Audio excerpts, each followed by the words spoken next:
নাভিদ নওরোজ শাহ বৈষম্য বিরোধী ছাত্র আন্দোলনের কেন্দ্রীয় কমিটি ছাড়া সারা দেশের সকল কমিটির কার্যক্রম স্থগিত ঘোষণা করা হয়েছে।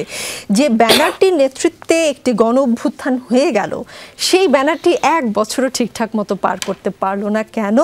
উমামা ফাতেমা যেদিন এই প্ল্যাটফর্ম ছেড়ে আসেন সেদিন তিনি বলেছিলেন, সেই একই স্বেচ্ছাচারিতা, স্ট্যান্ডবাজি, ভাই ব্রাদার কোরামের খেলা, এখন বোধ করি এই প্ল্যাটফর্মে ভবিষ্যৎ অন্ধকার। উনি ভবিষ্যৎবাণী করেছিলেন। তিনি বলেছিলেন, আমি শাখা কমিটি নিয়ে কোনো অ্যাকশন নিতে পারিনি, ঢালাওভাবে পেজ থেকে পোস্ট হওয়া উপজেলা কমিটিগুলো আটকাতে পারিনি, অথচ যখন হেয়ার রোড থেকে আহ্বায়ক সিলেক্ট হলো তখন নির্বাচন হতে 20 দিনও লাগেনি। উমামা বলেছিলেন, যাদের সঙ্গে কাজ করতে চাচ্ছিলাম তারাও হেয়ার রোডের আশায় তাকিয়ে থাকতো। বৈষম্য বিরোধী ছাত্র আন্দোলনের আজকের যে অবস্থা ঘোষণা করে সকল কমিটি স্থগিত করতে হলো, কাকে দায়ী করবেন বা ক্রেডিট দেবেন? হেয়ার রোড, বাংলা মোটর, নাকি উমামা ফাতেমার ভবিষ্যৎবাণী কাল হয়ে দাঁড়িয়েছে? ধন্যবাদ আপু, এবং শুভেচ্ছা জানাচ্ছি আমার সহ আলোচকদের। বৈষম্য বিরোধী ছাত্র আন্দোলন অবশ্যই আমাদের গণ অভ্যুত্থানের প্ল্যাটফর্ম, তো সেই জায়গাটা তারা ইতিহাসে সবসময়ই ধরে রাখবে বলেই আমরা আশা করেছিলাম, এবং ভবিষ্যতে আমরা আশা করি যে সেই জায়গাটা তারা আবার ফিরে পাবে, যেটা এখন কিছুটা হলেও বিতর্কিত হয়েছে। আপনি উমামা ফাতেমার কথা বলছেন, তার সাথে আসলে আমার ব্যক্তিগতভাবে খুব একটা একবারই দেখা হয়েছিল, কিন্তু তিনি যখন এই কথাটি বলেছিলেন, যে স্ট্যাটাসটি দিয়েছিলেন বললেন, ততদিনে কিন্তু অলরেডি বৈষম্য বিরোধী ছাত্র আন্দোলন বিতর্কিত হয়ে গিয়েছিল। এমন না যে তার এটা বলার পরে বা তিনি ছেড়ে আসার পর থেকে গিয়ে বিতর্কিত হওয়া শুরু হয়েছে। তো আমি আসলে আপনাদের মাধ্যমে বিতর্কিত ছিল বলেই তিনি ছেড়ে এসেছেন। অবশ্যই, কিন্তু আমার যেটা পয়েন্ট হচ্ছে যে আমি আসলে বৈষম্য বিরোধী ছাত্র আন্দোলনের পার্ট ছিলাম না, কিন্তু পার্ট ছিলেন না, এবং আপনি আসলে নাগরিক কমিটিতেই আপনি সরাসরি জয়েন করেছেন। কিন্তু যেহেতু আপনারা সবাই একই ছায়াতল থেকে, একই প্ল্যাটফর্ম থেকে বিভিন্ন জায়গায় গিয়েছেন, প্রশ্নটা সে কারণে আপনাকেই করছি। জি, কোনো অসুবিধা নেই। অবশ্যই আমরা সবাই একই আদর্শে বিশ্বাসী দেখেই তো এই পুরো জিনিসটা হয়ে ওঠা, এবং বৈষম্য বিরোধী ছাত্র আন্দোলন থেকেই কিন্তু আমাদের আজকের জাতীয় নাগরিক পার্টির নেতৃবৃন্দ সেখান থেকে এসেছেন।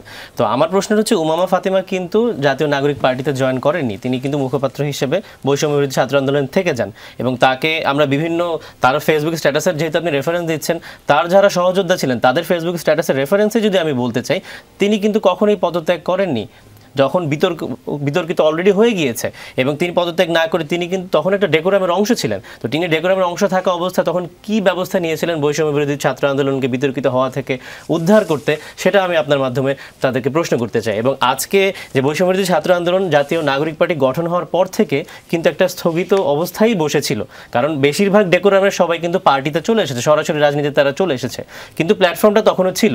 তারপরে রিফাত রশিদকে যখন আহ্বায়ক সভাপতি হিসেবে যখন নির্বাচিত হলেন এবং অন্যান্য পুরো কমিটিটা গঠন করা হলো, তারপর থেকে কিন্তু আমরা আবার তাদের পুনর্জাগরণ দেখতে পেলাম। এবং আজকে রিসেন্টলি যে চাঁদাবাজির যে ঘটনাটা, এটি যখন একটা আলোড়ন ফেলে, আমি তো বলবো যে বৈষম্য ছাত্র আন্দোলনকে আমি প্রশংসার চোখেই দেখবো যে তারা তৎক্ষণাৎ সিদ্ধান্ত নিতে সমর্থ হয়েছেন যে তারা দেশের সকল কমিটিকে বিলুপ্ত ঘোষণা করেছেন, যেটি কিন্তু আমাদের পার্টির আহ্বায়ক নাহিদ ইসলাম কয়েক মাস আগে কিন্তু বলেছিলেন যে সমন্বয় পরিচয়ের আর কোনো অস্তিত্ব নেই, বিতর্ক থেকে দূরে থাকার জন্য। বাট মাঝখানে একটু জাস্ট একটা ছোট প্রশ্ন করি। আচ্ছা, এই যে কেন্দ্রীয় কমিটি ছাড়া বাকি সব কমিটি স্থগিত করা হলো, বিষয়টা এমন কি না যে এখন শুধু কেন্দ্রীয় কমিটি চাঁদাবাজি করবে, কিন্তু দেশের আর কেউ চাঁদাবাজি করতে পারবে না? দেশের কারোই আসলে চাঁদাবাজি করার তো কোনো অধিকার নেই এবং প্রশ্নই আসে না। তো আমি আশা করবো যে কেন্দ্রীয় কমিটি থেকে শুরু করে যে কেউই চাঁদাবাজি করুক না কেন, আপনারা সকলেই, জনগণ তাদেরকে প্রতিহত করে, এবং আইন শৃঙ্খলা বাহিনীর প্রতিও অনুরোধ থাকবে তাদেরকে আপনারা আইনের আশ্রয় নিয়ে আসুন।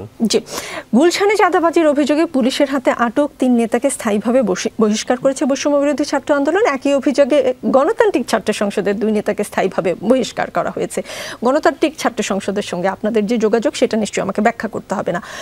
উমামা ফাতেমার প্রসঙ্গে আসি। আপনি যে প্রশ্নটি করেছেন, আমার ধারণা আপনি প্রশ্নের উত্তর খুঁজে পাবেন। লিখেছেন আজকে বা গতকালকেই বোধহয় তিনি লিখেছেন, এই ছেলেগুলোকে তো নেতাদের পেছনে প্রোটোকল দিতে দেখা গেছে এতদিন যাবৎ। গুলশান বনানী গ্যাং কালচারের অজস্র অভিযোগ আভ্যন্তরীণভাবে তাদের বিরুদ্ধে ছিল। উমামা লিখেছেন, কারো দুর্নীতি বা অসততার ব্যাপারে অভিযোগ জানালে, আপনার প্রশ্নের জানালে উত্তরে পিন ড্রপ সাইলেন্স উপহার পেতে হবে। আর আমি চোখের সামনে দেখতাম এসব লোকজনই কিভাবে দিন শেষে অ্যাক্সেস করে নেয়। এই 5 জনের মধ্যে একজন আব্দুর রাজ্জাক বিন সুলাইমান নাহিদ ইসলামকে বলেছেন তার ইমাম। ছবি আছে এবং তিনি পোস্ট করেছেন নাহিদ ইসলামের সাথে একটি ছবি দিয়ে, তার ইমাম হিসেবে নাহিদ ইসলামকে তিনি উপস্থাপন করেছেন। নাহিদ ইসলামের সাথে তার বিভিন্ন ছবিও আমরা দেখেছি।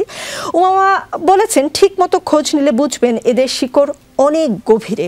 এদের শিকড় কত গভীরে নাভিদ নওরোজ? আমি মনে করি না যে তাদের শিকড় খুব বেশি গভীরে।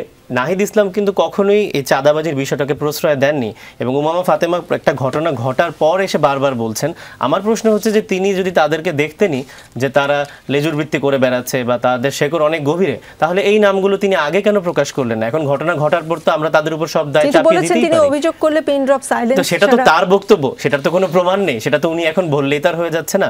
আর আমাদের কথাটা হচ্ছে যে নাহিদ ইসলামের সাথে অনেকেরই ছবি থাকতে পারে, দেশের অনেক জনগণ তাদেরকে গণতন্ত্রের ইমাম বলতে পারে, অনেক কিছু বলতে পারে, সেটা আমরা আমাদের রাজনৈতিকভাবে আমরা অনেককে আদর্শ মনে করতে পারি, কিন্তু তার মানে কিন্তু এই হয়ে না যে তারাও তাদেরকে প্রশ্রয় দিয়েছেন, নাহিদ ইসলাম এবং আমরা যে অন্যদের কথা বলছি তাদেরকে প্রশ্রয় দিয়েছেন। এবং বর্তমানে যে বৈষম্য বিরোধী ছাত্র আন্দোলনের কমিটিটা আছে, আমরা দেখতে পাচ্ছি যে তারা চাঁদাবাজের বিষয়ে জিরো টলারেন্স নীতি অবলম্বন করছেন এবং গণতান্ত্রিক ছাত্র সংসদও সেই কাজটি করছে।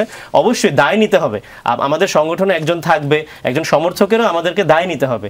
এই যে দায় নেওয়ার বিষয়টাকে আমরা বলবো যে আমাদেরকে প্রশংসার চোখে দেখা উচিত, যেন ভবিষ্যতেও এই জিরো টলারেন্স নীতিটা তারা অবলম্বন করে যেতে পারে।